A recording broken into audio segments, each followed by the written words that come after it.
حدیث میں آتا ہے یقبل توبۃ العبد ما لم یغرغر، بندے کی توبہ قبول ہوتی ہے جب تک کہ اس کو موت کی ہچکی نہ آئے۔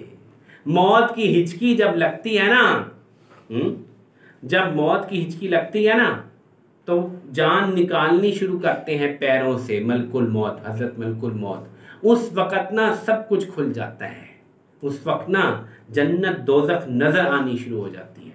رسول پاک صلی اللہ علیہ وسلم نے ارشاد فرمایا کہ جب تم میں سے کسی کی موت کا وقت آتا ہے اس کا ٹھکانہ اس کو دکھایا جانا شروع ہو جاتا ہے۔ رسول پاک صلی اللہ علیہ وسلم مدینے میں مسجد نبوی میں سامنے دیوار پر جنت اور دوزخ دیکھتے تھے نماز کے درمیان۔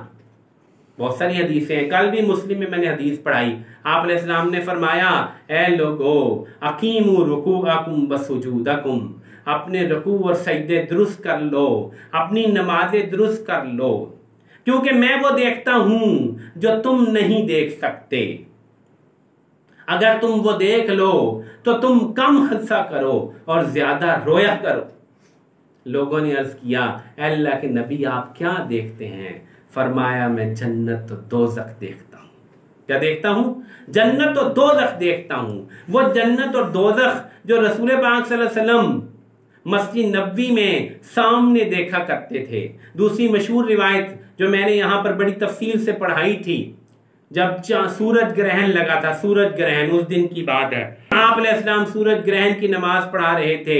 ایسی نماز آپ نے کبھی نہیں پڑھائی، آپ نے اتنی لمبی تلاوت کی کہ لوگ بے ہوش ہو کے گر گئے۔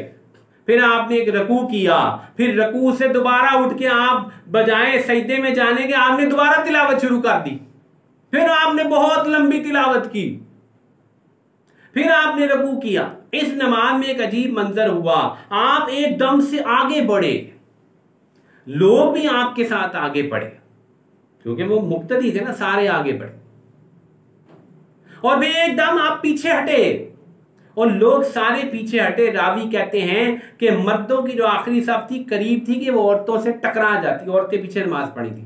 جب نماز ختم ہوئی تو لوگوں نے عرض کیا یا رسول اللہ آج ہم نے ایک ایسی بات نماز میں دیکھی جو کبھی نہیں ہوئی۔ فرمایا سامنے جنت اور دوزخ تھی، مجھے انگوروں کا ایک خوشہ جنت کا نظر پڑا، میں نے سوچا کہ اس کو تمہارے لیے توڑ لوں، میں آگے بڑھا کے اس کو توڑ لوں، لیکن میں قدرت نہ پا سکا۔ اگر میں توڑ لیتا قیامت تک تم وہ انگور کھاتے رہتے۔ اللہ اکبر۔ پھر فرمایا جہنم کے شعلے اچانک سے آگے آئے، میں پیچھے ہٹا کے اس کی لپٹ سے بچ سکوں۔ تو میں کیا عرض کر رہا تھا کہ جو چیز رسول اللہ صلی اللہ علیہ وسلم جنت اور دوزخ دیکھ رہے تھے وہ یہ وقت مرنے کے وقت دیکھنا شروع کر دیتا ہے، اس کو نظر آنی شروع ہو جاتی ہے۔ لیکن اب یہ توبہ کر سکتا ہے؟ مضمون پہ واپس آتے ہیں، توبہ کر سکتا ہے؟ نہیں، توبہ کا دروازہ بند ہو گیا، موت کی ہچکی شروع ہو گئی، اب توبہ نہیں ہو سکتی، اب نہ نیکی کر سکتا ہے، اب حسرت ہو رہی ہے کہ فلاں فلاں نیکیاں میں نے نہیں کی، یہ بھی حسرت ہو رہی ہے، اور یہ بھی حسرت ہو رہی ہے کہ توبہ کرنے کا موقع مل جائے۔ قرآن بیان کرتا ہے یا ایھا الذین آمنوا لا تلہکم اموالکم ولا اولادکم من ذکر اللہ وَمَن يَفْعَلْ ذَلِكَ فَأُولَٰئِكَ هُمُ الْخَاسِرُونَ۔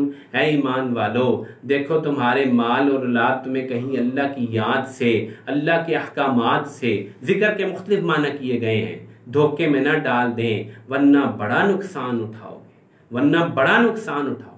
حَتَّىٰ إِذَا جَاءَهَدَكُمُ الْمَوْتُ، یہاں تک کہ ایسا نہ ہو کہ تم میں سے ایک کی موت کا وقت آ جائے، فَيَقُولَ رَبِّي لَوْلَا أَخَّرْتَنِي إِلَىٰ أَجَلٍ قَرِيبٍ، وہ کہے کہ اے اللہ آپ تھوڑی سی مجھے ٹائم نہیں دیتے، فَأَصَّدَّقَ وَأَكُن مِّنَ الصَّالِحِينَ، نیک بن جاؤں، صدقے کروں، نمازیں پڑھوں، حج کروں، روزہ رکھوں، زکوٰۃ ادا نہیں کی وہ کر لوں، توبہ کر لوں۔ وَلَن يُؤَخِّرَ اللَّهُ نَفْسًا إِذَا جَاءَ أَجَلُهَا، ہرگز نہیں، ایک سیکنڈ بھی نہیں دیا جائے گا۔ تو میرے بھائیوں موت کے ساتھ ہی اذا مات ابن آدم انقطع عملہ، انسان کی نیکی کرنے کا وقت ختم اور گناہوں سے توبہ کرنے کا وقت ختم۔ اور جو نیکیاں چھوٹ گئی ہیں اب ان کو ادا کرنے کی مہلت ختم۔ یہ ایک رخ سمجھ لیا۔ آئیے حقوق العباد پہ چلتے ہیں۔ حقوق العباد بھی دو طرح ہیں، حقوق العباد بھی دو طرح ہیں۔ وہاں نماز تھی، روزہ، عبادت، حج، زکوٰۃ۔ یہاں کیا ہے؟ والدین کے ساتھ حسن سلوک ہے، بیوی کے ساتھ حسن سلوک ہے، اولاد کی تربیت ہے، اولاد کو دین سکھانا ہے، رشتہ داروں کے ساتھ حسن سلوک ہے، ہمسایوں کے ساتھ حسن سلوک ہے، یتیموں بیواؤں کا خیال کرنا ہے، مسکینوں کی مدد کرنی ہے، زکوٰۃ ادا کر کے مسکینوں کو پیسے دینے ہیں، مال دینا ہے، لوگوں کو کھانا کھلانا ہے۔ آپ سے پوچھا گیا ای الاسلام خیرون، سب سے بہتر اسلام کون سا ہے؟ فرمایا اطعام الطعام، سب سے بہتر اسلام تو کھانا کھلانا ہے، لوگوں کو کھانا کھلانا ہے، لوگوں کو رستہ بتانا ہے، قرض داروں کی مدد کرنی ہے، مریضوں کی بیمار پرسی عیادت کرنی ہے۔ آپ نے فرمایا جو مریض کی عیادت کے لیے گیا جب تک عیادت میں ہے ایسے ہے جیسے جنت کے باغ میں ہے۔ تو اب موت کا جب وقت آ گیا تو کیا والدین کے ساتھ حسن سلوک ہو سکتا ہے؟ ختم۔ بیوی کے ساتھ حسن سلوک ہو سکتا ہے؟ ٹائم ختم۔ کسی کی یتیم کی مدد ہو سکتی ہے؟ نہیں، وقت ختم۔ صدقہ کر سکتے ہیں؟ نہیں۔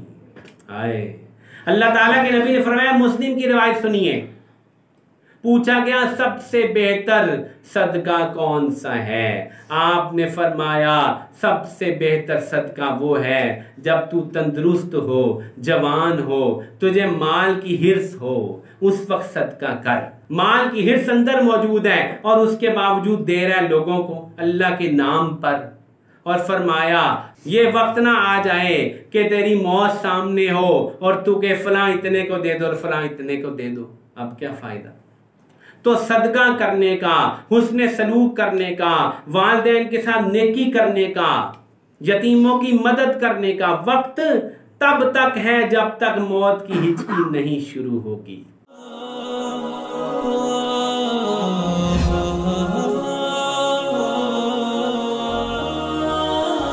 Like, share and subscribe. Engineer Mufti Atif.